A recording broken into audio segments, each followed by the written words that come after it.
Madam short లో special వచ్చేప్పటికి cotton sari sir. Cotton sari ఇది వచ్చేప్పటికి మనకి Jaipur cotton. Okay Jaipur cotton. ఇది వచ్చేప్పటికి మనకి ఇలా పళ్ళు వచ్చింది విత్ బ్లౌజ్. ఓకే ఇది బ్లౌజ్. బ్లౌజ్ సో మనకి వచ్చేప్పటికి స్పెషల్ ఏంటంటే ఇది వచ్చేప్పటికి 5 కలర్స్ వస్తాయి సెట్ వేర్ గా.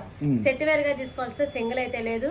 సెట్ వేర్ గా ఒక్కో కలర్ వచ్చింది. ఇప్పుడు ఇది ఒక సెట్ లోది కదా, ఇదే కలర్ రాదు మనకు వచ్చేప్పటికి ఇట్లా డిఫరెంట్ గా వచ్చింది ఒకే సెట్ లో. ఓకే బాందిని టైప్ ఉంది, కలంకారీ టైప్ ఉంది. మనకి ఇట్లా సెట్ వేర్ గా తీసుకోవాల్సిందే.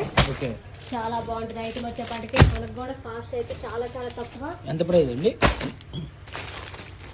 350 రూపాయలు మాత్రమే. 350 రూపాయలు కాటన్. ఇది జైపూర్ కాటన్. ఇది మనం నెల క్రితం పెట్టాం బేల్ ఆర్డర్. 2 బేలు పెడితే 1 బేలు వచ్చింది. అది కూడా 100 పీసెస్. 100 పీసెస్. ఇది ఒక్క ఉత్తర కనుక పడితే వాష్ కాటన్ మందం వచ్చింది. చాలా బాగుంటది. పెట్టుబడులకైనా డైలీ వరకైనా సూపర్ ఉండేది. ఎవరు వదులుకోవద్దు. 350 రూపాయలు మాత్రమే ఇది.